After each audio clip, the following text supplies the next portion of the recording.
Hello दोस्तों, कैसे हैं आप सब। आप देख रहे हैं मेरा YouTube channel Ahmad technic and info और मैं हूं आपका दोस्त एम.ए. खान। इस वीडियो में हम बात करेंगे दुबई के ट्रेवलिंग गाइडलाइंस के बारे में। दुबई लगातार अपनी ट्रेवलिंग गाइडलाइंस में बदलाव कर रहा है। पिछले 3 दिनों में इसमें बहुत ज़्यादा बदलाव हुए हैं और जो नई गाइडलाइंस जारी हुई है उसमें कहा गया है कि ये गाइडलाइन जो है 15 अगस्त के बाद लागू होंगी। तो इसमें सबसे पहले ये चीज़ है कि दुबई के कुछ यात्री जिनका वीज़ा ख़त्म हो गया था, अब उनका वीज़ा ऑटोमेटिक 9 दिसंबर तक बढ़ा दिया गया है।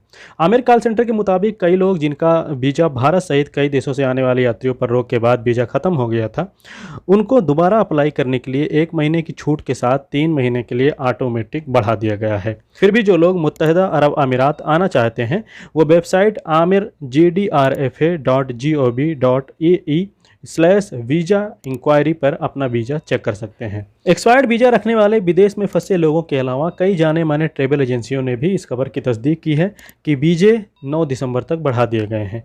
इसके अलावा आमिर कॉल सेंटर के एक कर्मचारी ने भी इस खबर को सही कहा है। साथ ही साथ आमिर कॉल सेंटर के एक एजेंट ने यह भी कहा कि फिर भी लोगों को संयुक्त अरब अमीरात आने से पहले GDRFA की वेबसाइट पर अप्रूवल के लिए अप्लाई करना होगा और साथ ही साथ गवर्नमेंट द्वारा लागू किए गए अन्य प्रोटोकॉल जैसे RT-PCR टेस्ट वगैरह भी करवाना होगा। इस सिलसिले में कुछ जाने माने ट्रैवल एजेंटों से भी बात की गई है। एक ट्रैवल एजेंट ने इस पर क्लियर करते हुए कहा है कि ऑटोमेटिक वीज़ा सिर्फ दुबई वीज़ा धारकों के ही बढ़ाए गए हैं, बाकी अमीरात के लोगों का भी बढ़ाया गया है या नहीं, इस पर अभी भी कोई क्लेरिफिकेशन नहीं आई है।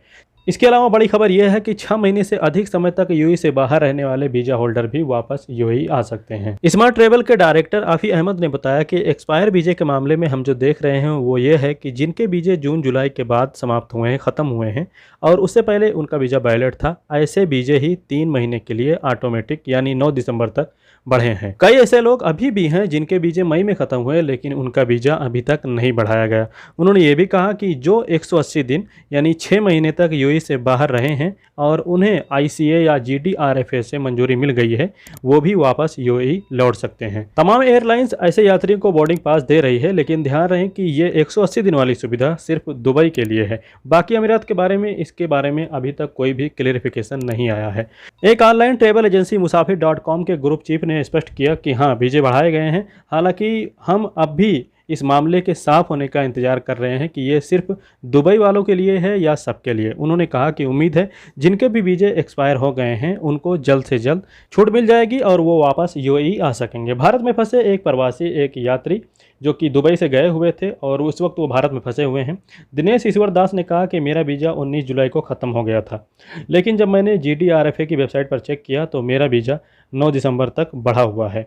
अब मैं जल्द से जल्द अपने परिवार के साथ यूएई वापस लौटने की प्लानिंग कर रहा हूं। इसके अलावा ICA ने संयुक्त अरब अमीरात आने से पहले सभी यात्रियों को कुछ ज़रूरी हिदायत भी दिए हैं।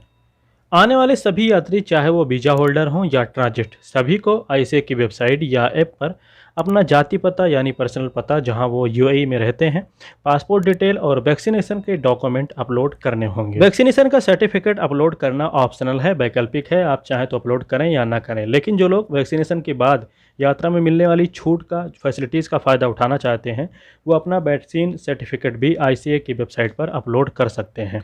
सिर्फ और सिर्फ यूएई में अप्रूव वैक्सीनों के वैक्सीन सर्टिफिकेट ही अप्रूव किए जाएंगे। अप्रूवल के बाद आपका वैक्सीनेशन अल हुसन ऐप पर भी दर्ज हो जाएगा। अल हुसन ऐप जैसे कि सऊदी अरब में तवक्कलना है, वैसे ही सेम एक ऐप है यूएई वालों के लिए।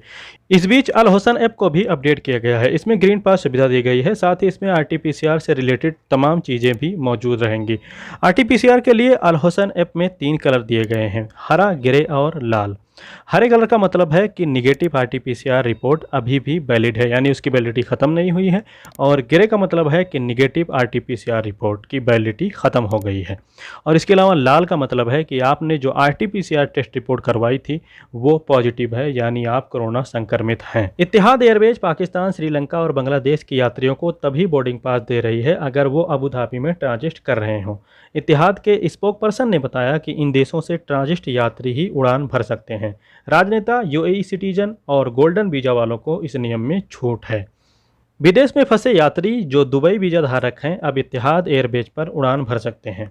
इतिहाद एयरलाइंस ने साफ किया कि यात्रियों को चाहिए कि अपने निवास यानी जहां उनको यूएई में रहना हो वहीं के अमीरात में उतरें। इतिहाद एयरवेज ने एयर इंडिया को गाइडलाइन से रिलेटेड एक पत्र देते हुए कहा कि ये सभी इंस्ट्रक्शन 15 अगस्त से लागू होंगे। आईसीए के एक अधिकारी ने कहा कि हम देश में आने वाले सभी लोगों का खैर मकदम करते हैं, स्वागत करते हैं और आपके सेफ जर्नी की कामना करते हैं। उन्होंने यात्रियों से देश में लागू सभी कोविड-19 से रिलेटेड रूल्स को फॉलो करने की अपील की। इस तरह की और फुल डिटेल वीडियोस के लिए आप चैनल को सब्सक्राइब कर सकते हैं। वीडियो को लाइक करें, दोस्तों के